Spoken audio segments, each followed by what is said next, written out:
dentro dos protocolos nunca se abordaram saúde mental materna. Não existia nada disso. Nossa, que loucura. Então, assim, a Organização Mundial de Saúde fala disso há 2 anos atrás. Que eles Acho lançam que algo a sociedade como um todo, né, assim, não consegue perceber, acho que agora está começando a importância da maternidade para o mundo. Pro mundo, exatamente. Gente, a gente cria pessoas. É o mais importante. O que a gente faz, ser mãe, é a coisa mais importante do mundo, né? E assim, né, falar da maternidade, falar da mãe, é falar do futuro da nossa sociedade. Exato. Então é algo Isso. muito profundo, É isso. né? O que eu tento, né, colocar para todo mundo é isso, sabe? A gente valorizar a mãe como um grande solo fértil para aquele bebê que vai nascer e será o futuro da nossa sociedade. Sim. É assim que a gente tem que enxergar a mãe. E quando a gente olha para a mãe, não é a mãe. Vontade de chorar já. Tá começando, né? E assim, né? Se a gente fala sobre a mãe, a gente não fala da mãe que pariu um bebê. A gente fala do cenário mãe desde a hora que ela começa a gestar esse bebê, que é ainda mais novo para todo mundo, porque a gente falava antes do pós-parto. Tanto que até hoje viram para mim e falam assim, o meu maior medo é ter uma depressão pós-parto. Eu tinha muito esse E aí o que eu corrijo é assim, não, gente. A depressão vem, na grande maioria, na gestação. A ansiedade vem e se inicia desde a gestação. Só que a gente não fala sobre isso. Então, os holofotes já apareciam para o cenário do pós-parto. Então, quando a gente fala do cenário gestação, é ainda muito mais novo. E as pessoas falavam de depressão pós-parto antes de uma forma, sei lá, já era falado, mas era assim, rejeitou o bebê. Era meio isso, assim, né? Você pensava em depressão pós-parto, você já pensava na rejeição do bebê, assim, né? E é tanta coisa, a gente fez um episódio só sobre depressão, né? E tem tanta coisa envolvida, né, que pode acometer, né, esse transtorno, enfim. Exato. E assim, quando a gente fala de depressão, né, que não é saúde mental, né, transtornos mentais, a gente até tabu sobre isso, né? Nossa, saúde mental, você tem um transtorno mental. É louca. É louca, né? Traz a camisa de força. Exato, então né? a gente evita falar, olha, vamos cuidar da saúde mental, né? Como se, né, mental tivesse vinculado com algo muito ruim. Só que mental é mente, a gente tem que desconstruir isso daí para falar de transtorno mental, sim. E quando a gente fala de transtorno mental, abrange muito mais do que a depressão. A gente ouviu falar muito de depressão, é depressão, é depressão, é depressão. A maioria nem é depressão, é ansiedade, né? Muitas vezes está com um toque, muitas vezes vem com pânico. E a gente fala depressão, depressão, depressão. Muitas vezes as mulheres não se identificam com a depressão. Elas têm outras questões que vão levar, assim, a um desfecho depressivo, porque ninguém consegue tolerar esse desfecho esse cenário por muito tempo e vão deprimir, né? Mas a gente precisa desmistificar e abranger isso para um transtorno mental, da mente. Vamos falar sobre saúde mental, da mente, né? E todas as suas possibilidades. E é sobre isso que a gente vai falar hoje. Sejam bem-vindas ao Mães Terapia, um podcast que vai trazer um olhar leve, cuidadoso e acolhedor para o seu maternar. Apresentação: Érica Secato e Maíra Mainardi. Sejam bem-vindas ao Mães Terapia. Hoje é um episódio muito especial, como vocês já tiveram uma palhinha aí da doutora Laila. A gente vai falar sobre saúde mental materna, né? É uma coisa muito importante de ser falado, que hoje a gente está até começando a ouvir mais as pessoas falando sobre isso, mas às vezes a gente ouve tantos mitos, né? Tantas coisas que não são reais e outras coisas tidas como frescura. E a gente quis trazer esse tema aqui de forma muito consciente, né? Com a presença da doutora Laila, que a Maíra vai apresentar agora para vocês. Nós trouxemos hoje aqui Laila Campagnaro. Seja bem-vinda, Laila. A Laila é mãe de um casal, uma menina de 7 anos, que é a Antônia, e um menino de 5, que é o Gabriel. Além disso, ela é médica psiquiatra, especialista em saúde mental perinatal. Seja muito bem-vinda. Muito obrigada pela participação. Estamos muito felizes com você aqui. E eu queria falar que ela é minha psiquiatra também, porque me ajudou muito nesse processo. E a gente queria começar, então, uma breve... Assim, se você puder contar brevemente, como que você se interessou aí por esse caminho de cuidar das mães? Perfeito. Enfim, né, como eu estava contando para as meninas, né, que nós não somos uma profissão. Nós somos muito mais e nos perdemos no meio do caminho, né, que a sociedade foi nos conduzindo. Então, antes da chegada das crianças, eu já vinha estudando a psiquiatria, já era formada em psiquiatria, só que dentro da minha formação na Santa Casa de São Paulo, que não é do interior, não é uma escola pequena, enfim, nunca havia escutado falar sobre perinatalidade. Estudava-se sim, né, psiquiatria infantil, mas a psiquiatria perinatal não se falava. E enfim, iniciei minha jornada de mãe com a Antônia, e quando eu desbravava uma gestação, né, esses conflitos que aparecem dentro de uma maternidade até então romantizada, né, estou gestando a minha primeira filha, né, desejada, planejada, enfim. Eis que aquele turbilhão de emoções começaram a aparecer e me perdi nesse cenário, e muito sozinha, porque não tinha ninguém para conversar sobre conflitos, né? Era, enfim, né? O que está acontecendo deve ser só comigo que acontece. E aí eu comecei a estudar, mas ainda muito frouxo, né? E meu marido é colombiano, e ele me apresenta dentro da escola lá em Barcelona um instituto que chama Instituto Europeu de Psiquiatria e Saúde Mental Perinatal. E lá eu comecei a estudar psiquiatria e psicologia perinatal. Enfim, Antônia nasce dentro daquele turbilhão, ainda muito imatura emocionalmente falando, apesar dos meus 30 anos.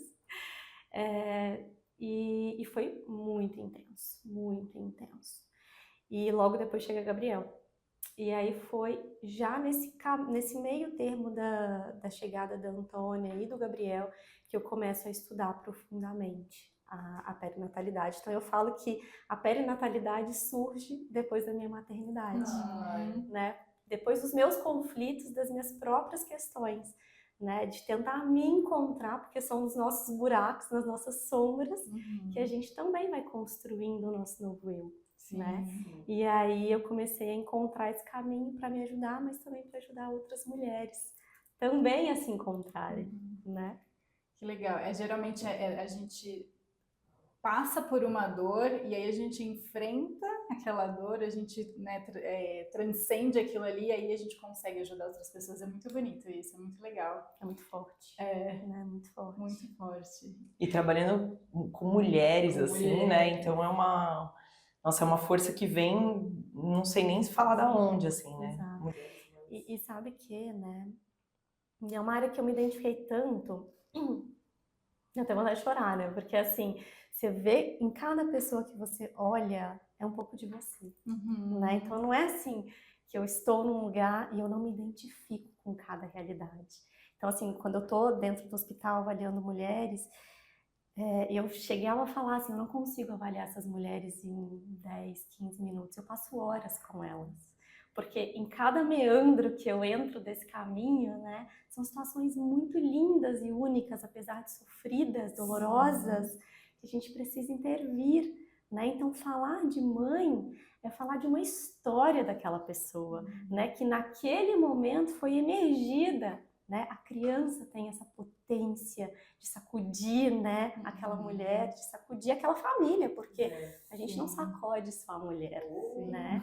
A depressão paterna tá aí para falar pra gente, né? Estartada e ainda tão anulada, porque a gente menos falada, inclusive, até, né? Fala das mulheres e dos homens, a gente subestima, né? E o homem é o grande porto seguro dessas mulheres, né? Quando a gente vai olhar em quesito de rede de apoio, é número 1, né? Se a gente pergunta, e já tem estudos que falam sobre isso, o homem é a principal rede de suporte emocional e também físico para essas mulheres, e o grande protetor dessa condição emocional que vai conduzir essa dia de mãe e bebê, né? Porque a mulher não é só a mulher. Né? quando a nossa visão ainda é muito cru. Gente, vocês podem me intervir, porque eu vou falar e eu vou falar, tá? É isso. A gente não vai vai te interromper. Vai embora. Eu vou embora. Não, a ideia aqui é fazer uma entrevista formal mesmo, a gente conversar. conversar, é isso mesmo.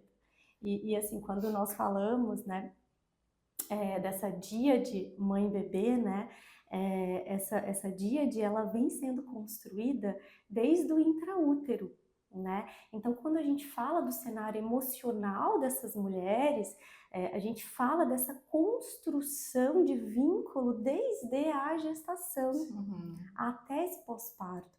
Então, se essa mulher está adoecida emocionalmente, além das questões físicas, orgânicas, de complicações obstétricas, de complicações clínicas, de risco de parto prematuro, de risco de conversão de cesariana para parto, de parto normal para cesariana, a gente está falando de vínculo, a gente está falando dessa construção desse novo ser que está para chegar, né? E quando essa díade, eu estava dizendo sobre a questão emocional, né, que nós ainda temos uma visão muito superficial do que é o parir, do que é nascer, né? Então é como se a nossa sociedade só conseguisse enxergar o ato físico, né, de uma separação de corpos. Que é isso que acontece, sim, a grosso modo, quando o bebê nasce. Mas o bebê não é separado, desvinculado emocionalmente dessa mãe no pós-parto. E é aí que está a nossa superficialidade ainda. Se a gente conseguir adentrar esses meandros emocionais, enxergar essa dupla como um ser fusional, fusionado emocionalmente até, né, o 8º, 9º mês dessa criança que nós hoje já falamos de uma estereogestação, né? Então a gente fala dessa gestação, né, no pós-parto, mas é por conta disso. E esse bebê só se dissocia emocionalmente ao longo dos 2, inicia 2,5, 3 anos de vida dele, né? Então como que nós vamos virar para essa mulher, vamos virar para essa criança e falar assim, bom, 4 meses já deu, minha filha, vamos voltar a trabalhar. 4 meses, 6 meses, 1 ano, nossa, meu bebê já tem 1 ano. Gente, é um bebê, ele acabou de nascer, né? É isso. Pode falar. Posso falar? Eu queria só voltar um pouquinho e queria que você falasse um pouquinho do que é a saúde mental, né? Porque hoje a gente fala em saúde mental, existe muito preconceito ainda, né? As pessoas entendem como uma loucura, ou como uma frescura, né? Então, assim, queria que você falasse um pouquinho o que é a saúde mental. Bom, eu vou falar o que é saúde mental materna. Sim. Né? Então, assim, a saúde mental materna visa, né, e a saúde mental em geral, mas em específico a saúde mental materna, ela visa essa prevenção, essa promoção e esse tratamento dessa mãe, que é uma díade mãe e bebê, desse cônjuge, dessa família, né, desde a gestação até, no mínimo, 1 ano de vida desse bebê. Né?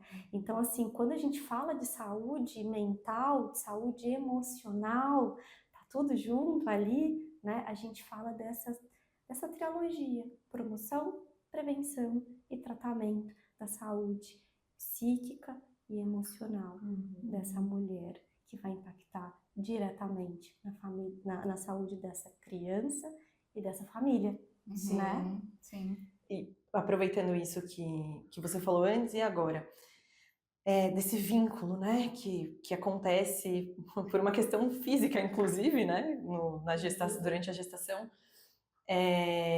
eu vejo muitas mulheres, assim, falarem, não muitas, mas algumas, falarem sobre a falta desse vínculo.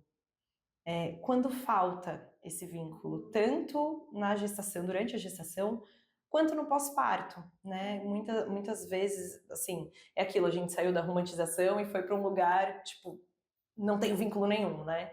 E eu acredito que muitas mulheres não tenham, né? Mesmo, porque ou elas idealizam o que é o vínculo e na realidade se frustram porque não é aquilo que elas idealizaram. Essa falta de vínculo, ela pode ser caracterizada como alguma questão mental, vamos dizer assim, ou é uma condição que assim, cada ser é único, cada ser vai sentir de um jeito, enfim. Perfeito. Não, a ausência de vínculo sozinha não é um transtorno mental. Ela em conjunto, sim, aí a gente vai precisar de mais outros sintomas para a gente conseguir, né, diagnosticar. E é muito bem o que você disse, né? Nós entramos numa gestação sem conhecimento algum, nem de nós mesmas, muito menos do cenário que a gente está construindo, né? Então, a construção do vínculo, por isso que chama essa construção, ela é construída. Ninguém, ou a grande maioria das mulheres, não vão adentrar uma gestação desde o início falando, nossa, como eu amo esse bebê, como ele é tudo na minha vida. Não, né? Eu esquecia que eu tava grávida no começo. Exato. Tipo assim, se eu não passasse mal, tinha hora que eu falava, nossa, tem uma criança aqui dentro, sabe? Exato. Então, assim, porque a gente segue uma vida, né? E esse bebê tá começando a buscar esse espaço dentro da gente. E esse espaço também é construído. Então, o vínculo e o amor materno é algo construído nessa dança da vida, do tempo. Só que a gente, nesse cenário de vida muito corrido, com muitas exigências, muito ansiogênico, a gente constrói muito imediatismo. Então, eu quero um vínculo, eu quero amar essa criança. Quando que eu vou amar? E quando que eu vou me vincular? Começa a gerar ansiedade. Exato. Gente, isso é algo único, muito individual de cada mulher, de cada família, né? Talvez essa mulher vai conseguir vincular muito precocemente com esse bebê. Talvez essa mulher tenha várias questões a serem resolvidas. Isso não é patológico, isso é fisiológico. A gente está se desconstruindo enquanto um ser humano. Nasce um bebê, nasce uma mãe. Então a sua identidade está se desconstruindo para você nascer junto com essa criança. Então você passa por esse cenário muito perdida muitas vezes, com muito medo muitas vezes. E aí como é que eu vinculo? Se eu tô com a minha cabeça e com essas questões tão se emergindo do meu interior, o que eu faço com tudo isso? Né? Por isso que é tão importante a terapia nesse momento, né? Porque como que eu vou passar por tudo isso sozinha? Eu nem sei o que é normal. Então eu preciso saber quem sou eu para me desconstruir, para construir. Porque eu só construo se eu deixo também ceder, se eu desapego.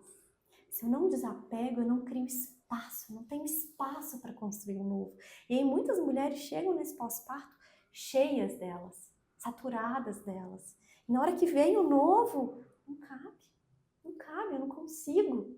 Então esse desapegar é muito importante para eu construir espaço, para eu me vincular. Não me vincular de uma forma que eu acredito ser, não, da forma que vai acontecer. Eu sei lá a forma que vai acontecer. Vai acontecer. Você não tem controle, né? E a gente não sabe, não conhece o nosso bebê, né? E aí eu ia te perguntar uma coisa, mas eu acho que você já respondeu, de qualquer forma eu vou perguntar. Como prevenir, né? Então, assim, acho que você falou um pouco aí da gente se conhecer, da gente fazer terapia, né? Então, essa é uma forma, talvez, de prevenir quando é uma gravidez planejada, né? Então, assim, você vai, faz a terapia, né? Você se conhece para você abrir esse espaço, para você soltar um pouquinho as rédeas, né? Para caber. E quando não é planejada, né? E aí você tá ali gestando com um turbilhão de sentimento, eu não queria, eu queria, não sei o que, aí vem aquele monte de coisa. Como, né, prevenir? Existe alguma forma de prevenir um transtorno ou aí já é tratamento? Bom, olha, a gente precisa entender uma coisa. Saúde mental perinatal é algo muito novo, né? Aqui no Brasil e no mundo. Mas estatisticamente falando, 15% das mulheres adentram uma gestação já com um transtorno psiquiátrico prévio. Quando elas chegam nessa gestação, por falta de conhecimento dos profissionais da área de saúde, muitas vezes, e por medo dessa mulher dentro dessa sociedade ainda muito preconceituosa com os transtornos mentais, essas mulheres, 15% delas com certeza subdiagnosticadas, tá? Esse número é provavelmente muito maior. Tá. Então, assim, elas adentram esse primeiro trimestre e por falta de conhecimento, essas mulheres são negligenciadas nos seus transtornos psíquicos.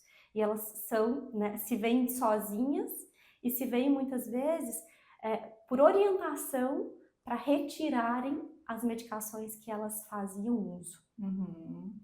E aí, bom, colocando que elas já tiveram isso, dentro da gestação, cerca de 15% a 20% dessas mulheres terão um novo episódio ou abrirão um quadro psíquico dentro dessa gestação. Somando, né, nesse período as que já tiveram, que entraram com esse diagnóstico prévio, que descompensaram e aquelas que abriram, cerca de 30% das mulheres gestantes abrirão um quadro de saúde mental nesse período de gestação até um ano de pós-parto desse bebê. Ou seja, a gente está falando de muita gente, a gente está falando de muitas mulheres, né? E aí, quando a gente olha esse cenário ainda subdiagnosticado, com profissionais na área de saúde que não estão preparados para essa realidade, né? Essas mulheres nem sabem muitas vezes que caminho tomar. Essas mulheres nem sabem quais são os diagnósticos, quais são os sintomas, para elas pensarem em levantarem a mão, gente. Que é o que eu ia te perguntar, os sinais de alerta, né? Isso. Então, assim, elas se veem sozinhas.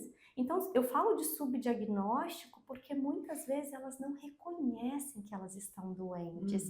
Então, para eu pedir ajuda para algo, primeiro eu tenho que saber que tem algo acontecendo de errado comigo. Né? Se eu não sei o que está acontecendo de errado comigo, simplesmente eu sigo daquela forma. E se a gente não tem uma equipe de saúde preparada para isso, ninguém vai perguntar para essa mulher. Olha, eu acredito que, vocês podem me corrigir, mas nós, no período de gestação e primeira infância dos nossos filhos, é a fase da vida, talvez, da família que nós mais vamos num consultório médico. Faz sentido. E dessas vezes que nós vamos no consultório médico cuidar do bebê, né? Porque dentro dos protocolos já estabelecidos, né? A gente vai medir circunferência, peso, exame de sangue, alimentação, né? Depois que o bebê nasce, né? Perímetro cefálico, tamanho, né? Peso do bebê. Quantas vezes é perguntado para essa mulher o que você está sentindo? Você tem alguma preocupação? Você tem algum medo? Quantas vezes alguém pergunta isso para uma mulher? Não pergunta. Não perguntam, não perguntam. E tem uma coisa também, né, Laila, assim, não sei, pelo menos na minha visão, a gente vive numa sociedade ainda machista e tal, então assim, a mulher sempre foi chamada, sempre não, né, mas na maioria das vezes é chamada como louca, né, por qualquer coisa, assim, né, às vezes é um posicionamento um pouco mais firme, qualquer coisa que a mulher faça de uma forma mais incisiva e tal, é louca. Então, assim, penso eu que isso também faz com que elas não procurem ajuda, né? Opa, acho que ela se questiona, né? Será que eu sou louca mesmo? Será que eu tô exagerando mesmo, né? Igual a gente fez um programa sobre depressão pós-parto e a mãe que a gente convidou falou que um amigo falou, ué, mas você não queria ser mãe? Ser mãe é isso, né?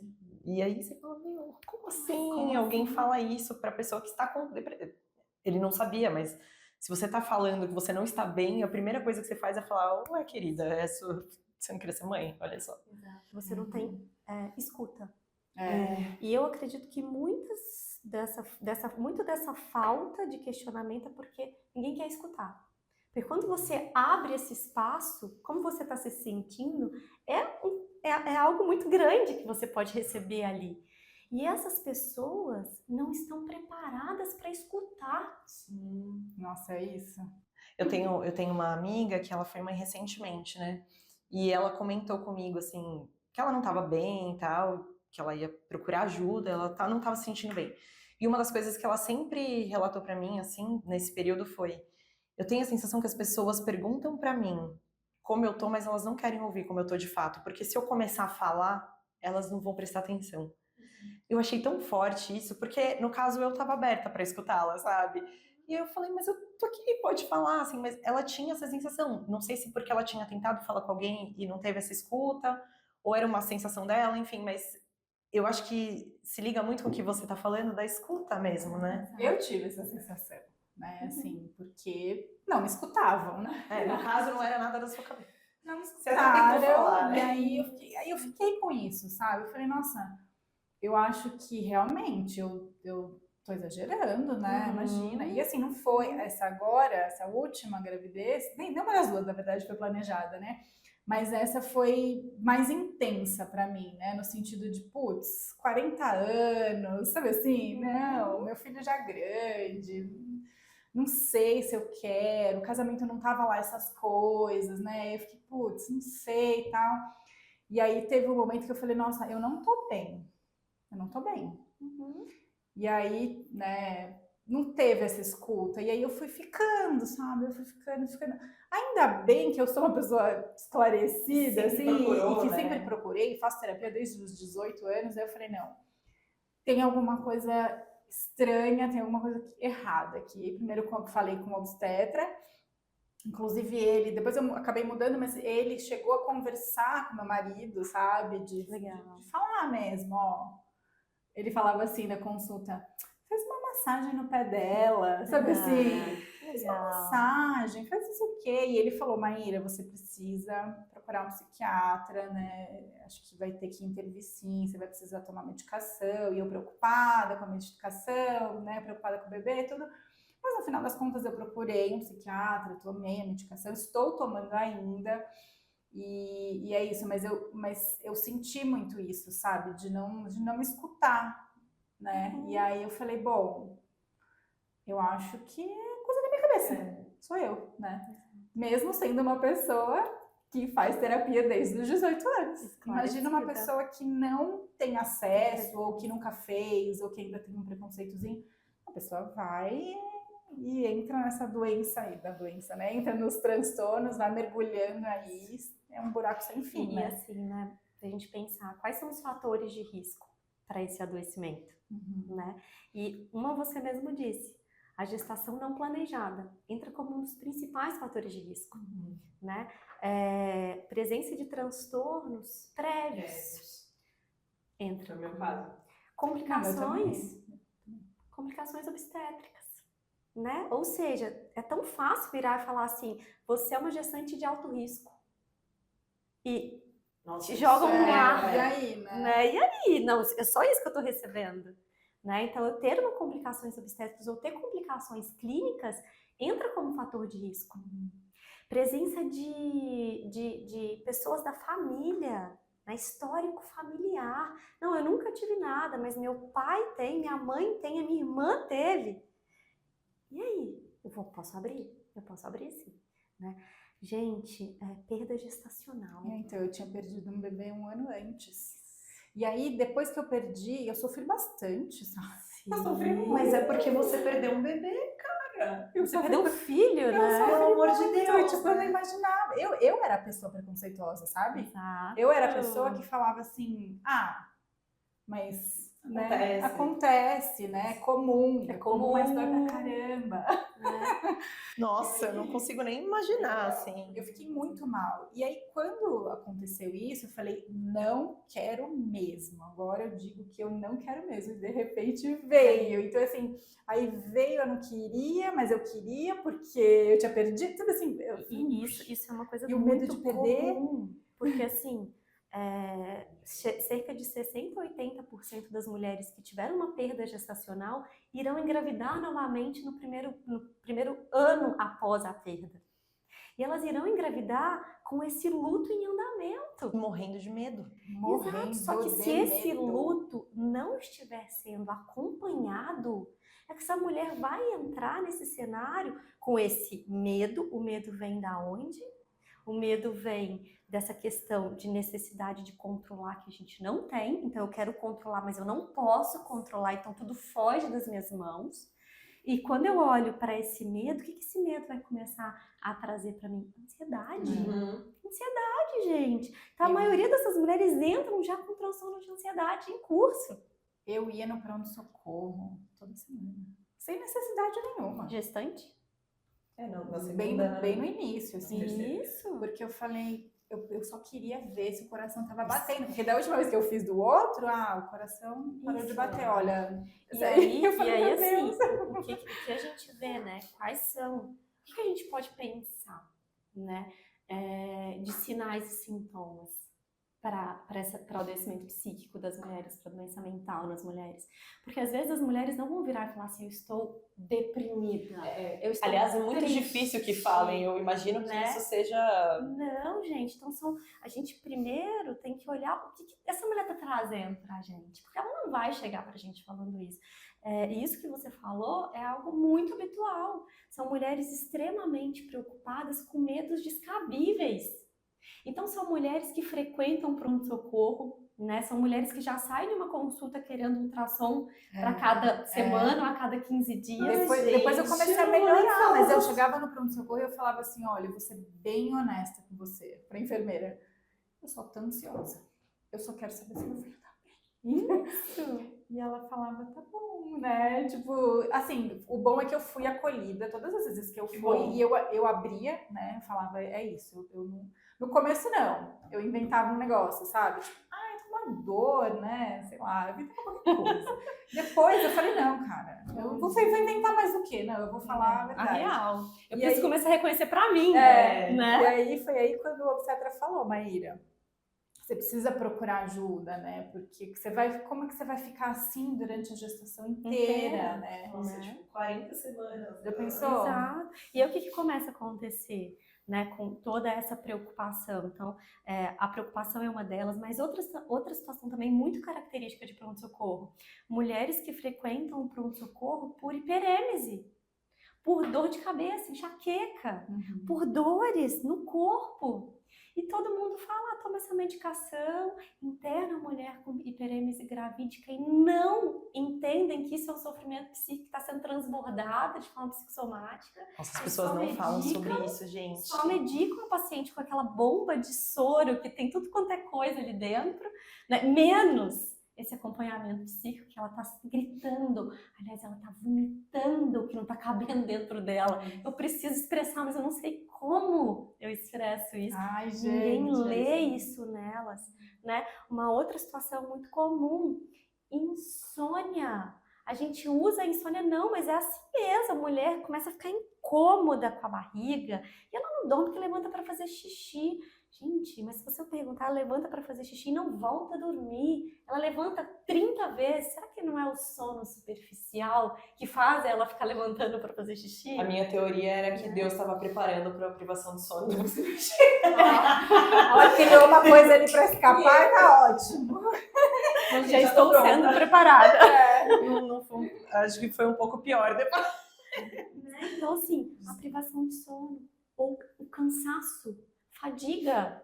As mulheres estão fadigadas. Não é uma fadiga porque eu ando e eu canso com mais facilidade. Não, eu não tenho disposição. Eu tenho que fazer as coisas, nossa, eu vou arrastada para fazer os meus compromissos, né? Então, esse cansaço. Outra questão muito comum, irritabilidade. Não tá acontecendo nada, mas assim, se meu marido abre a porta, eu quero matar ele. Isso pode ser considerado hormonal também? Assim, tem a parte hormonal ou não? Tem, claro. Tem, claro. A Mas primeira coisa que vem pra mim é a irritabilidade. isso, Quando eu mas vejo assim, que eu tô... não é só o hormônio, porque se for só irritabilidade sozinha e de forma esporádica, ok. Mas se a gente olha, começa a juntar Juntar as coisas e a intensidade, acho também, né? intensidade que vai levar e vai nortear a gente para o sofrimento e prejuízo, porque isso vai falar para a gente da patologia, então a gente começa a fechar um cenário, né? Sim. Então, são situações que a gente pode pensar que essa mulher está dentro de um sofrimento mental e que ninguém está preparado para elas. Então, elas começam a soltar essas questões e todo mundo coloca dentro da normose. Ah, isso é a gestação. Você está gestante, né? Claro que você vai sentir tudo isso, né? Então, entra dentro da normose. Só que isso só tende a se agravando, isso não tende a melhorar ao longo da gestação. E depois que o bebê nasce, né? Porque, assim, a gente, sei lá, pelo menos na minha experiência, né? Quando eu tava grávida, eu sentia muitas coisas e tal, e eu tinha tanto medo da gestação. E eu lembro até hoje que a prima do meu marido falou assim pra mim, Érica, o neném ainda vai nascer. E, tipo, a gestação era o mundo pra mim naquele momento, sabe? E aí, de repente, eu falei, meu Deus, né? E aí, quando nasce, eu falo assim, imagina, gestação, gente, tranquilo. Perto de tudo, toda a intensidade do ser humano ali, sabe? Porque, querendo ou não, na gestação eu tinha todas essas sensações, mas ainda estava num universo mais controlado porque era no meu corpo, sabe? Então, nossa, isso é muito... E sabe que, puxando esse gancho que você fala, né? Falando do bebê, né? O bebê que nasce dentro desse cenário. Se a gente entende que a mulher é como se fosse um solo fértil, a mulher é um solo. Quando a gente vai fazer o quê? Semear, a gente não cuida do solo. A gente irriga, a gente nutre aquele solo, aduba o solo, para que aquela sementinha fique raízes firmes e que ela cresça. Só que a gente não consegue olhar essa metáfora para essa sementinha humana que nasce desse solo mulher, né? Então a gente constrói um ser humano desde aquele então. Então a mulher, ela é sim um meio que aquele bebê nasce, que aquele bebê está sendo formado para nascer. Então, se eu penso dentro dessa metáfora, né, quando a mulher está passando por umas situações desafiadoras, por doenças, e quando eu falo de doença, né, a gente pensa, as questões hormonais é muito pouco tempo para uma adaptação muito rápida dessa mulher, né? Por isso que a gestação é um momento que a mulher ela tem maior propensão para doença cardíaca, para doença metabólica, para doença inflamatória e para doença psiquiátrica, né? Só que o E a gente não encaixou aqui até hoje, né? Então não é que só os hormônios que estão ali muito intensos, promovendo intensas modificações metabólicas, cardiovasculares, cerebrais, de neuroconexões. Então tá tudo englobado. Então a gente precisa pensar nessa mulher como esse solo, que eu preciso cuidar de todas essas esferas para a gente fazer com que essa sementinha nasça. E quando eu tô falando de promover essa saúde dessa mulher, né? Por que eu tenho que fazer isso? Por que a psiquiatria tem que entrar no meio disso daqui, né? Porque quando eu estou dentro de uma situação de estresse e a doença mental é um cenário estressante, Alerta 24 é horas. um universo só dentro da mente, né? Você tá ali, tá tudo aqui acontecendo como sempre, mas você tá num lugar que é meio paralelo à sua realidade. É isso que é a doença psíquica, né? E aí aquilo vai trazendo para você liberação de muito cortisol, de muitas citocinas pró-inflamatórias, de alteração de eixos metabólicos, né? Então o que isso vai promovendo nesse solo mãe? Que tá ali fixado, aquela raiz daquela semente, placenta, gente, tá alterando placenta. E aí hoje a gente vira e fala assim, mas esse bebezinho não tá crescendo, tem restrição de crescimento intrauterino. Mas gente, aqui a pressão tá controlada, o diabetes tá controlado, mas não, né? Idiopático. Ninguém perguntou para essa mulher nada, como ela tá se sentindo. Esse bebê, né, essa mulher começa a entrar em trabalho de parto prematuro, essa placenta começa a envelhecer, idiopático. Né? Essa mulher chegou lá com seus 30 semanas de gestação, começou a entrar numa pré-eclâmpsia. Não, mas pré-eclâmpsia? Não, mas não tem nada da parte, né, psíquica, não entra por conta dos vasos, mas os vasos estão aonde? Essa placenta que está sendo modificada por tanto cortisol. Ela começa aqui, né? Até chegar no físico, começou aqui, né? Exato. Então, assim, quando a gente está falando disso, é algo muito sério, muito negligenciado ainda por, sei lá, a grande maioria. Não falo por todos, porque é demais, né? Mas, enfim, a gente está construindo um cenário. E o que mais importa aqui, né? Então, quando a gente vê do desfechos desfavoráveis dentro da parte obstétrica e clínica, a gente entra como fator psiquiátrico também, que a gente precisa cuidar desse solo que é essa mulher. Mas o primordial, né, que a gente falou aqui do bebezinho, na hora que eu não sabia o que estava por vir, né, a gente não fala de programação fetal. Então esse bebê, ele está recebendo, porque a placenta, ela começa a se modificar e deixar com que permeie mais cortisol, porque tem lá alguns mecanismos dela que vão, né, ficando mais frouxos, invertidos, então ela começa a deixar que permeie mais substâncias através dessa placenta. E esse bebê começa a receber tudo isso. E quando ele recebe, ele também começa a se modificar ali dentro. Por isso que quando eu falo que cuidar de uma mulher gestante é cuidar de um futuro da nossa sociedade, porque é ali dentro que esse bebezinho já vai começar a ter... O cérebro é algo muito plástico, né? E nesse momento em que ele está em desenvolvimento, é o momento que ele está em intensa modificação, intensa plasticidade, então ele está apto a mudanças, né? Então, não é que ele é plástico por si só, mas ele também recebe e ele aumenta a sua intensidade, como diminui sua intensidade de acordo com o meio que ele está se formando, entende? Então, esse bebezinho, ele tem uma propensão de ser uma criança, desde que nasce, com mais irritabilidade. Um bebezinho que tem mais dificuldade de se automodular. Então, são crianças que você tenta acalmar, tenta acalentar, e elas não se aconchegam, né? São crianças que não dormem, porque elas estão reativas, né? São crianças que têm um cenário de vida que já está sendo desenhado desde intraútero. E quando eu falo de alteração, né, de neurodesenvolvimento, desenvolvimento emocional, são crianças que já têm uma predisposição no futuro muito precoce de serem crianças que têm TDAH, de serem crianças mais hiperativas, de serem crianças que têm desvio de conduta, né? E claro, adultos com ansiedade, com depressão, e crianças que vão ser de mais difícil vínculo. São crianças mais difíceis de lidar, né? E se essa mãe não conseguiu vincular lá atrás, lá na gestação, ela vai caminhando com esse bebê e vai se vinculando com esse bebê. Mas se essa mãe está doente, eu não sei se ela vai conseguir, né, ser o continente para aquele conteúdo que é a criança. Porque se essa mãe está doente, o bebê chora, ela chora junto. O bebê desmonta, ela desmonta junto. Né? Ela vai conseguir conter? Não. E só, desculpa te cortar, mas lembrando que você está falando de uma situação extrema, né?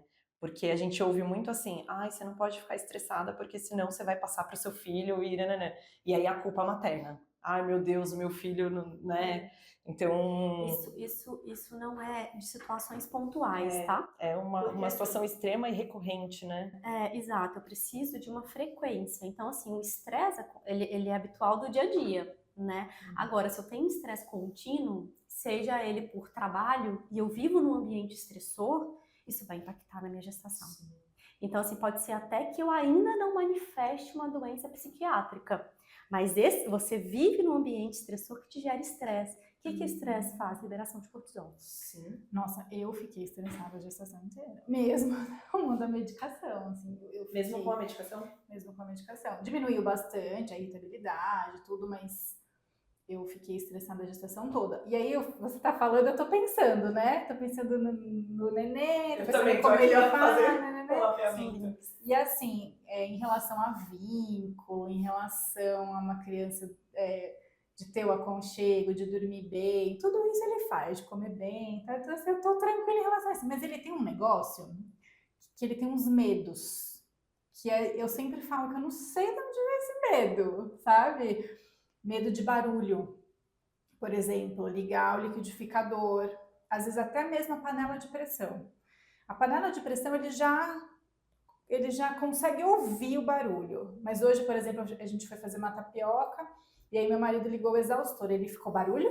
Barulho? Ele fala, né? Barulho? Fica em alerta. Ele tá sempre assim. Agora, o liquidificador ele não pode nem olhar.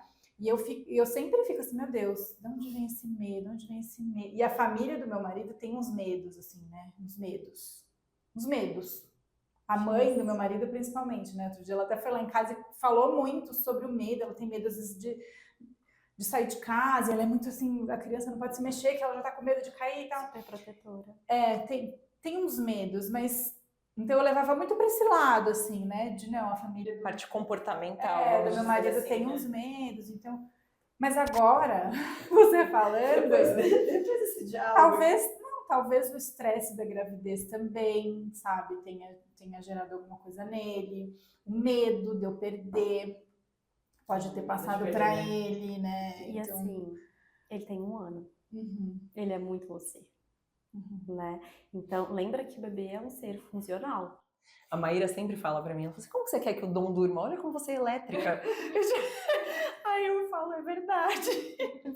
Vai dormir você para ver se ele não dorme. Tipo, eu 4 horas da manhã, aqui ó. O que eu quero da criança, Brasil?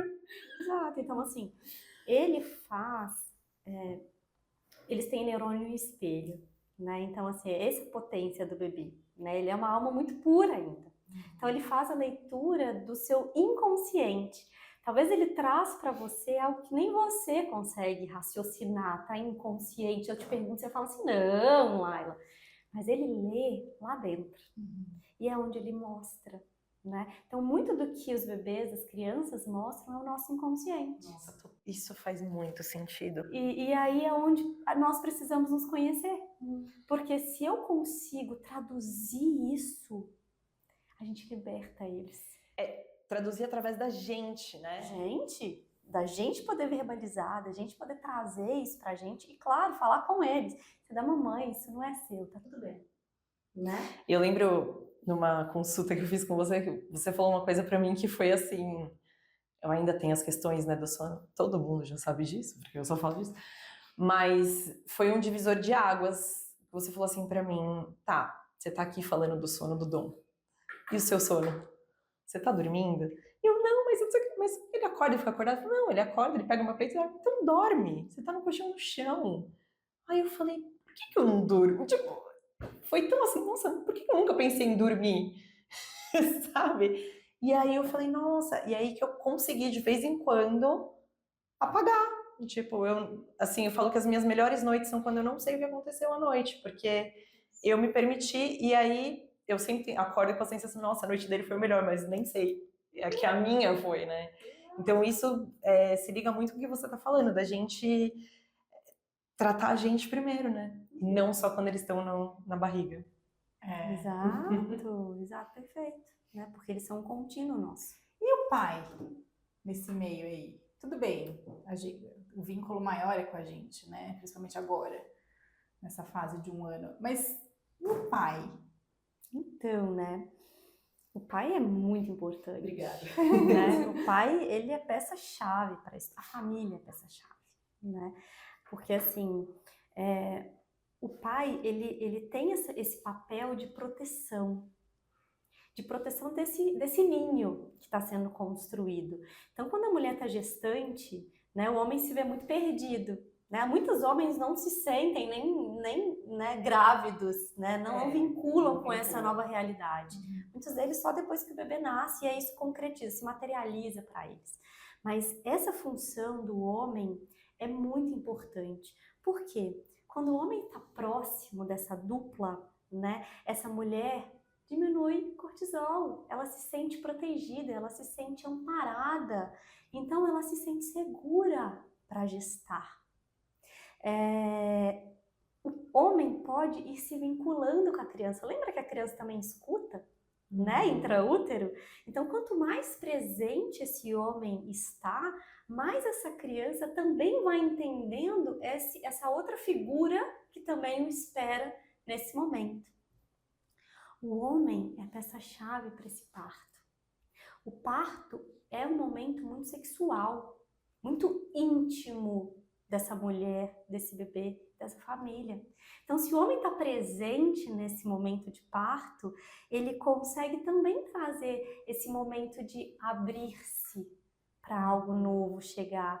Então, o que é o parto? É se arreganhar para o novo. Mas como que eu vou me abrir para o novo e tá tudo aqui claro e frio e um monte de gente me assistindo e meu marido tremendo de medo atrás?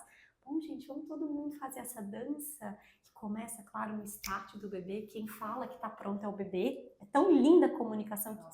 A criança que avisa que ela vai nascer, né, quando está tudo, né, transcorrendo de uma forma saudável, né, e a mulher consegue parir.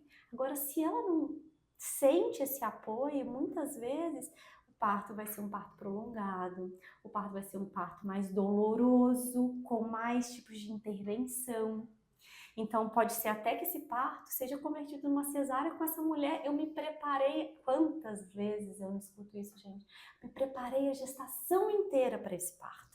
É mesmo, minha filha? O que você fez? Bom, fiz fisioterapia pélvica, fiz pilates, né?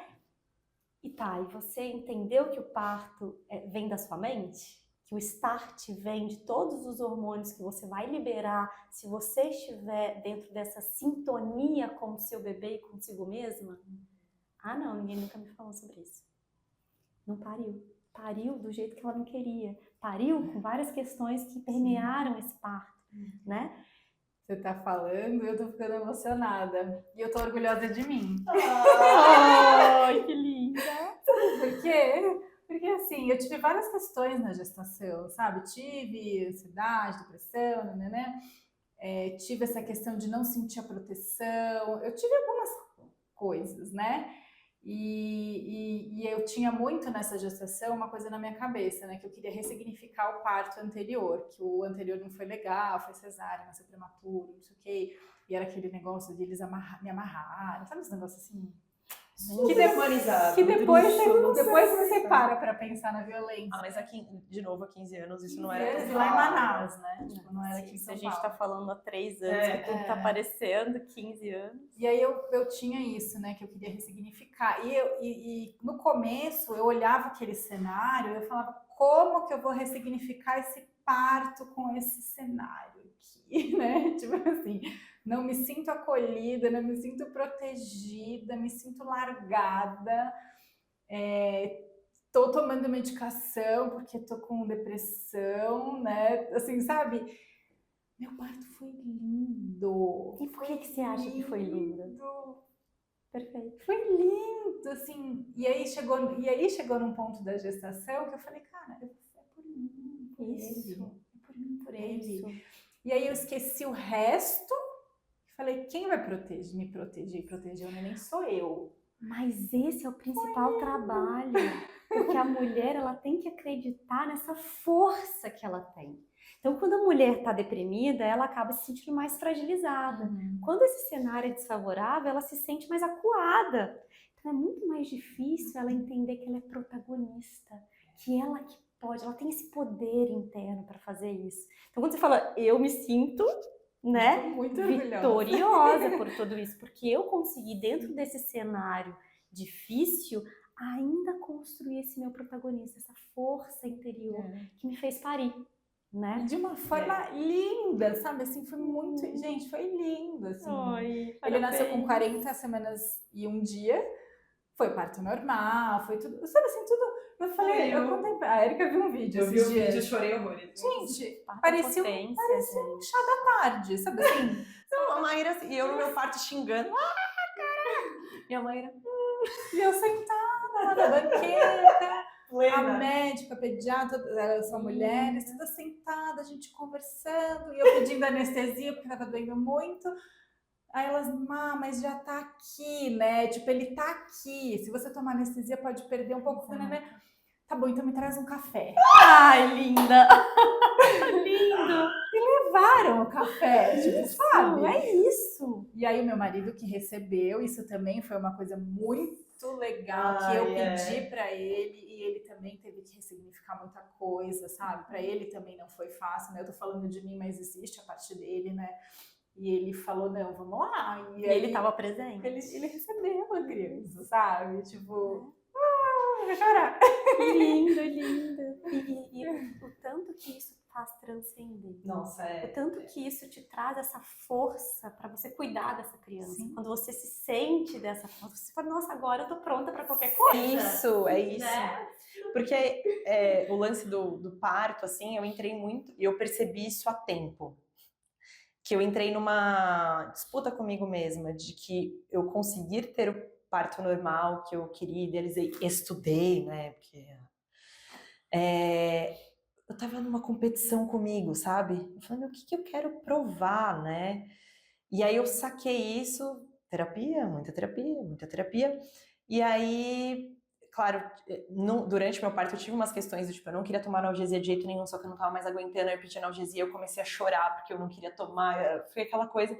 Mas no fim das contas é isso, é se empoderar, não do tipo, ai, meu corpo consegue, é você pare a criança e uma mulher mesmo, tipo, eu falei, cara, eu quero parir todo dia, eu lembro que eu falo isso até hoje, eu quero parir todo dia por mais que doa, porque a sensação a sensação é um negócio muito louco e você se sente potente, né? E eu imagino que a gente tá falando aqui da via de parto vaginal e tal, mas tem outras mulheres que conseguem ressignificar isso mesmo tempo cesárea, entendeu? E em outra situação, mas eu acho que esse significado de você, independente da via que for, mas você se empoderar daquela situação, sabe?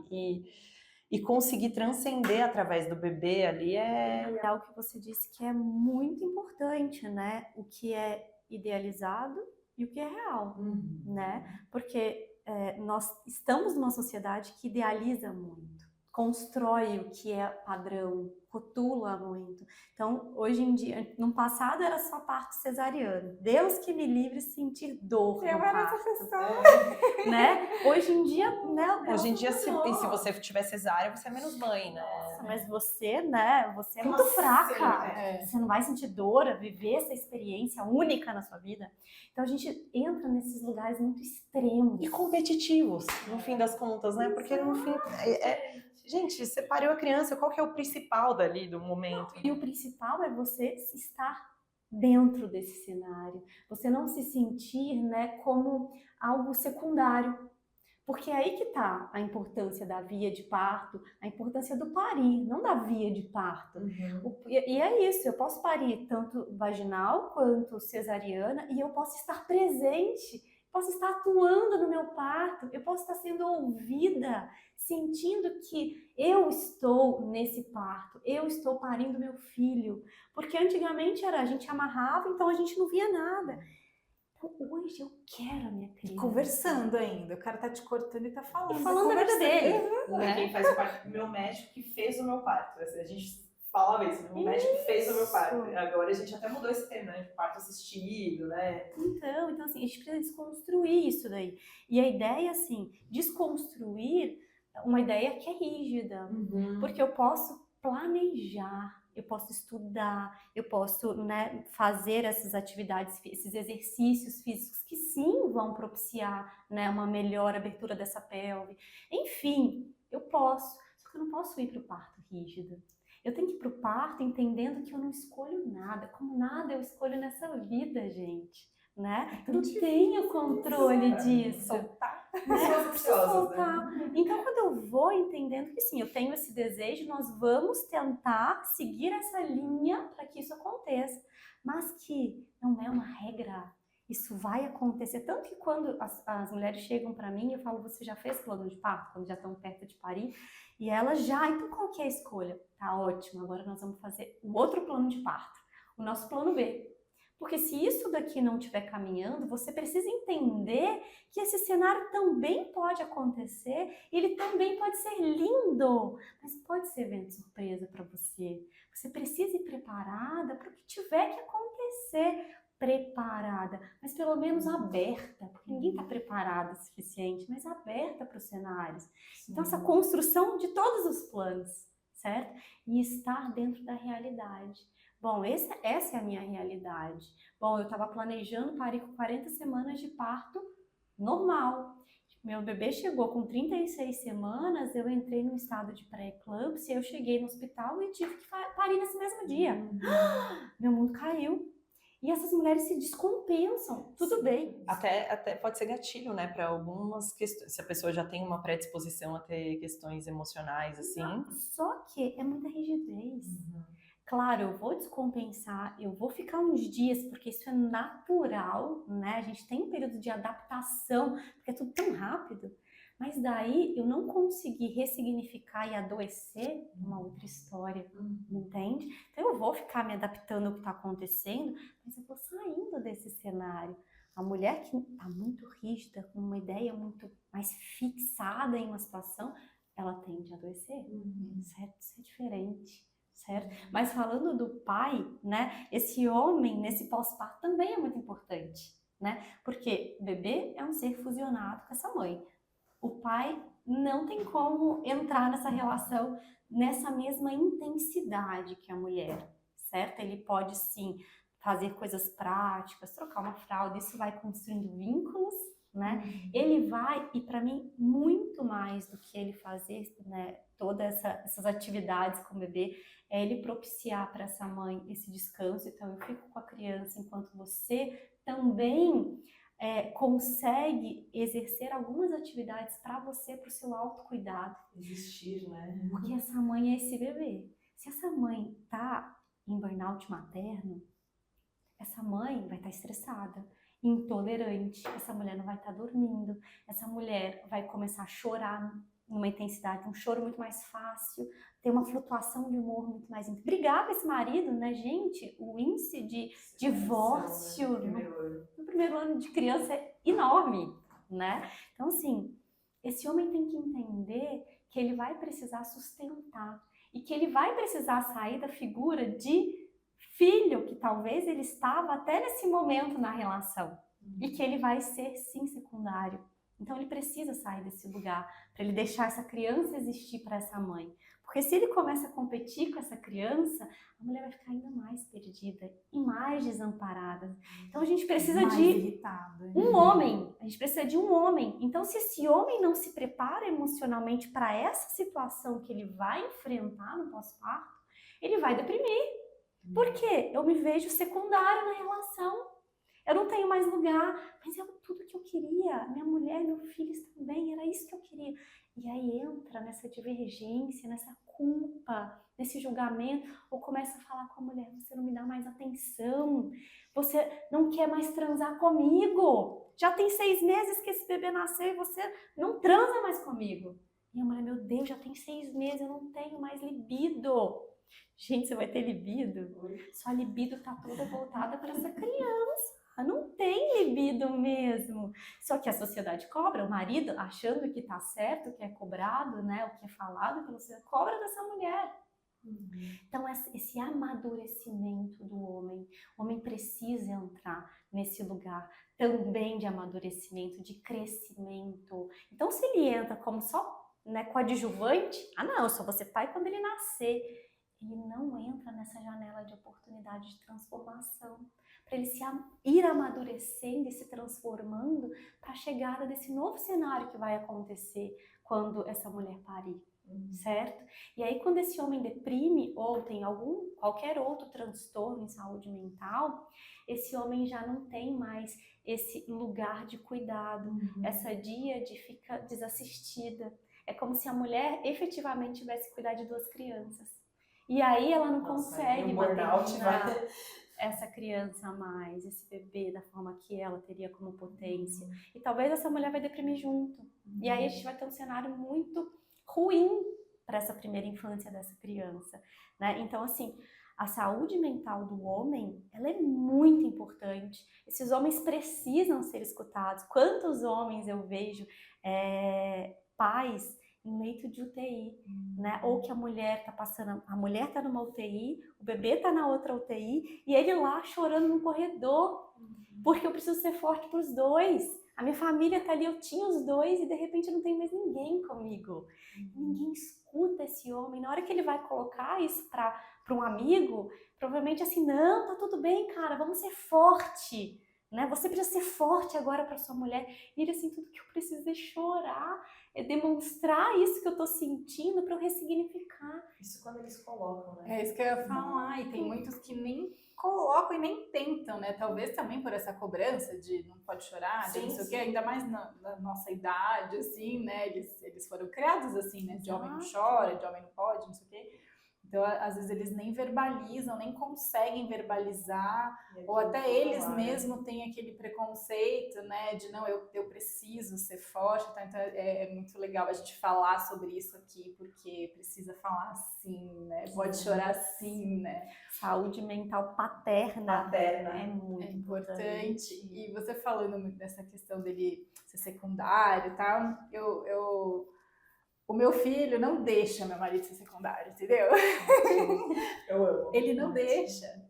Não sou nem Papai, eu, papai, entendeu? É papai, papai papai. o dia inteiro. E assim, engraçado, Que sabe? bom também, né? Eu acho ótimo. Assim, Tem mães que morrem de você tem ciúmes, né? Eu ciúme? tenho um amigo que tem ciúme. Zero ciúme. Pode cuidar dele à vontade.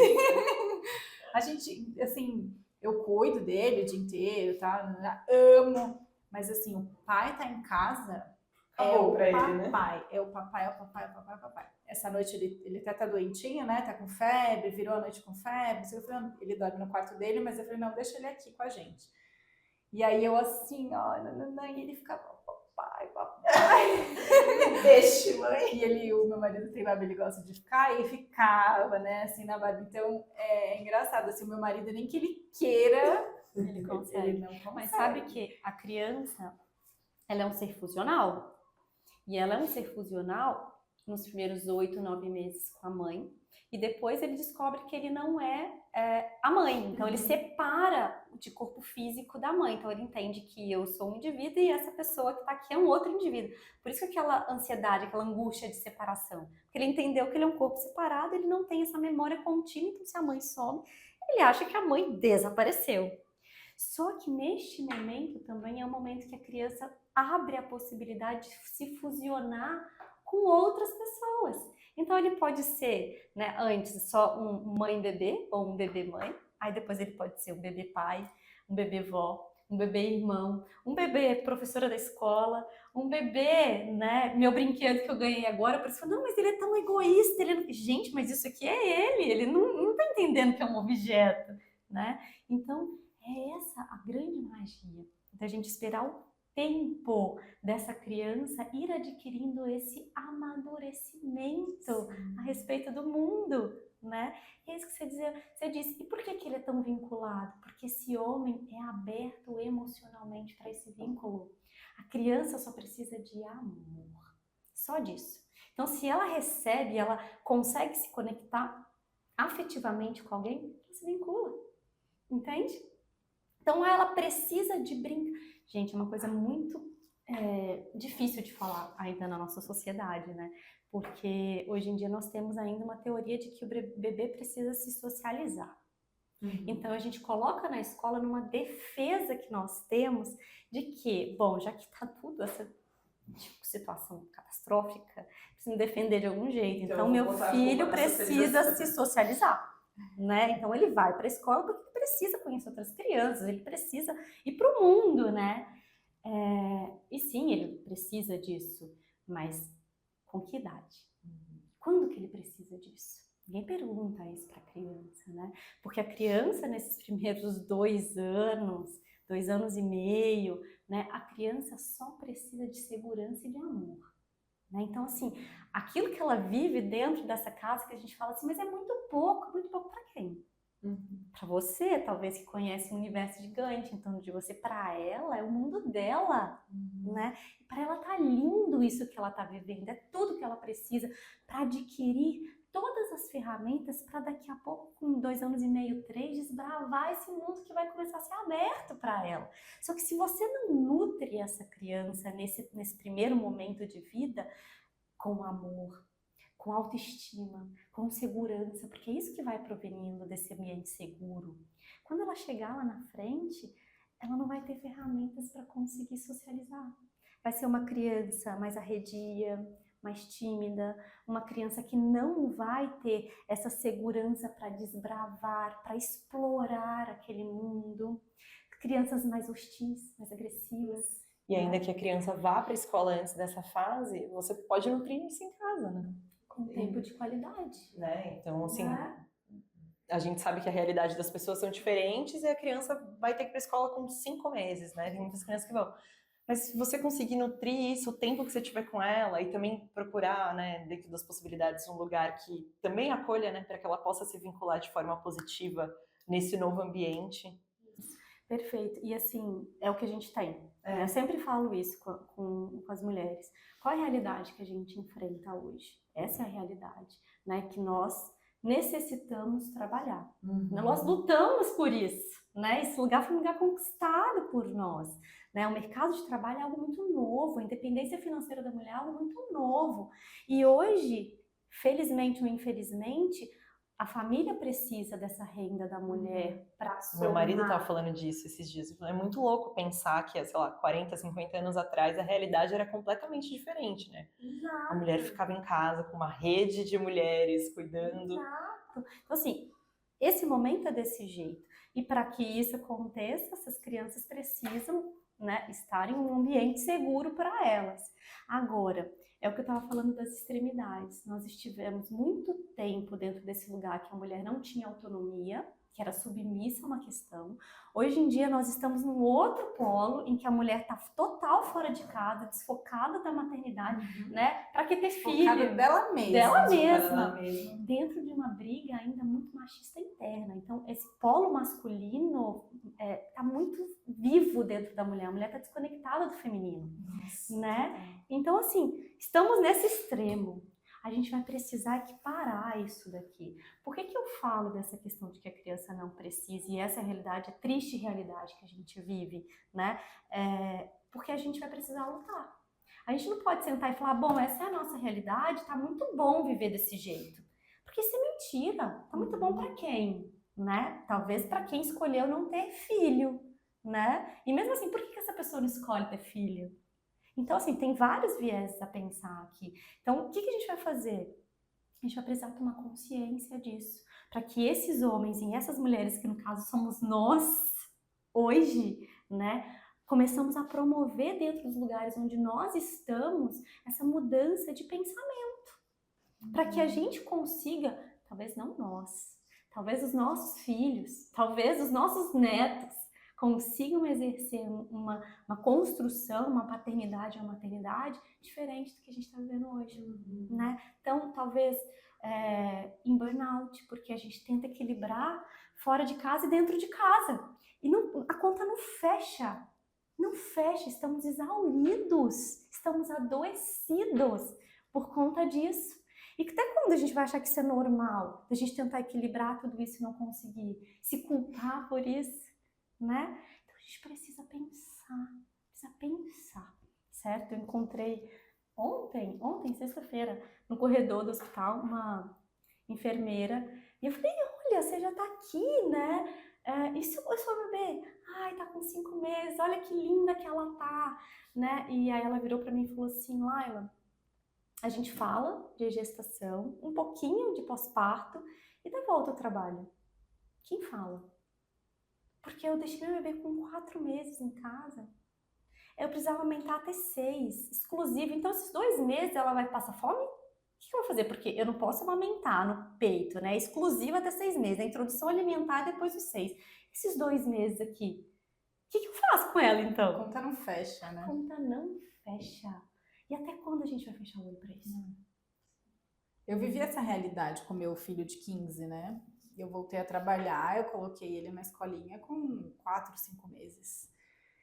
E é engraçado, porque hoje eu fico com o neném, sabe? E assim, tudo bem, eu coloquei ele na escolinha agora em fevereiro. Coloquei ele meio período, porque eu precisava respirar um pouco. Perfeito. Mas assim, eu levo, aí eu fico lá. De manhã, você fica com ele? Eu fico de manhã toda, mas assim, aí eu gosto de participar, sabe assim, eu nunca participei com meu filho mais velho, e aí isso que você tá falando, da gente falar mais sobre isso, né, então foi eu escutando outras mulheres, foi eu estudando que eu consegui mudar isso, né? Às vezes eu sinto que eu tô indo na contramão do mundo, né? Porque as mulheres estão querendo trabalhar, não sei o que, e eu tô meio que querendo voltar para esse feminino, eu comentei isso com a Erika agora, antes da gente entrar. Ela é uma inspiração para mim nesse sentido do feminino, porque eu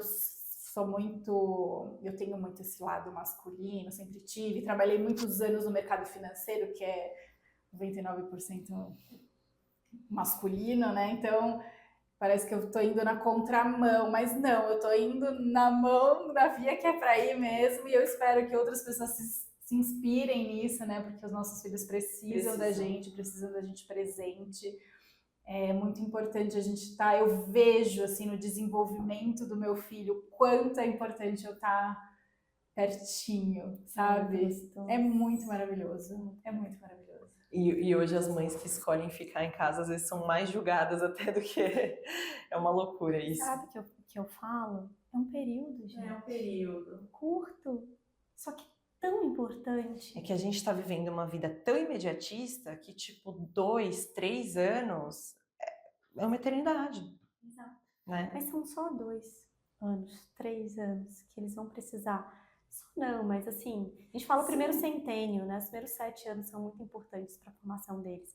Mas assim, os primeiros 3 anos é que ele está saindo do bebê para ser uma criança, né? Com 4 anos é que ele entende que ele é esse ser separado emocionalmente, que ele tem essa potência dentro dele e que ele vai para esse mundo efetivamente, né? Mas são períodos que a gente precisa estar em casa, atenta deles, dando esse suporte. E é o que você disse, de qualidade. Porque o que a gente tem visto também é as mulheres se desdobrando e querendo ficar muitas vezes sozinhas, em tempo integral com essa criança, sem rede de apoio. É qualidade. Aí não adianta nada, né? Porque a hora que você tiver com seu filho, você vai estar tão exaurido. Foi nesse lugar que eu entrei, assim, de eu tô muito cansada, e a gente optou por deixar um período na escolinha. O que é muito diferente, porque antigamente a gente tinha os pais, a família era muito próxima, e as famílias, né, as avós, não trabalhavam muitas vezes, então era não tinha outras responsabilidades como as avós de hoje. Então a gente conseguia esse suporte a nível de família. Hoje em dia a gente não consegue, na grande maioria das vezes, né? Então a escola entra como um suporte. Sim, é uma rede de apoio. É uma rede de apoio. E lá tem muita gente amorosa. Sim. Com certeza. Sim. Aí eu escolhi muito bem, É. eu acho. Por quê? Eu preciso de um tempo para mim. Eu preciso me cuidar. Eu preciso de autocuidado, né? Então quando eu falo de autocuidado, é esse tempo de qualidade, para você tomar um banho, para você comer, para você sair com uma amiga, para tomar um café, né? É um tempo para você fazer uma atividade física ou para você sentar e não fazer nada. Só para não fazer nada. Gente, quando que depois que o filho nasce faz nada? Não existe. Não existe. Porque não é só o fazer nada no sentido de dá banho, faz isso, faz aquilo. Ainda tem a cabeça, a vacina, inclusive tem a vacina da poliomielite, é a vacina, eu não sei o que, sabe? Tem roupa de frio, não tem. Essa disponibilidade psíquica que a gente entra. Não é só o que a gente faz a nível prático, mas a gente disponibiliza o nosso psiquismo para aquela criança.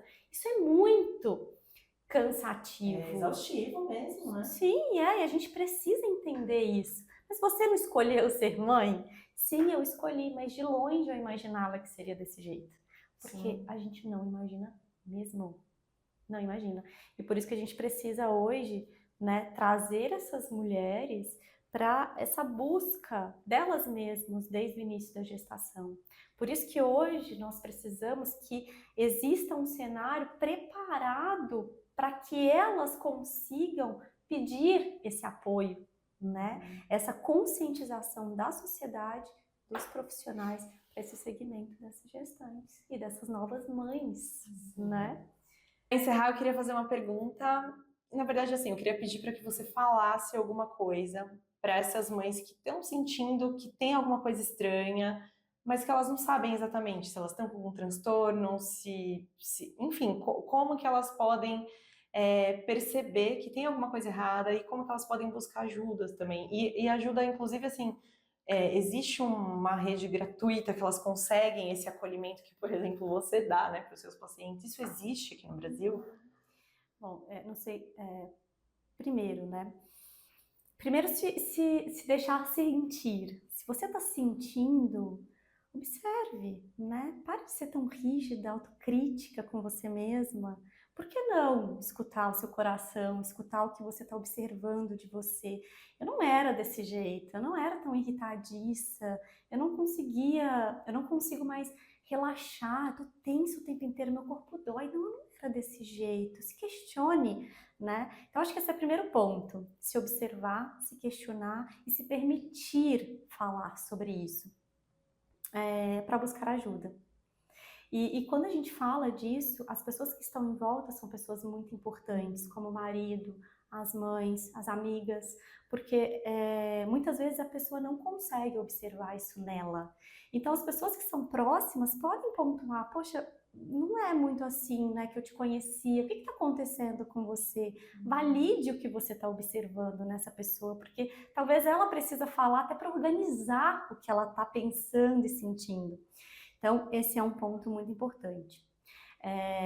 Buscar por ajuda hoje, né, no Brasil, vou falar em termos de Brasil, nessa área de perinatalidade ainda é muito difícil, né?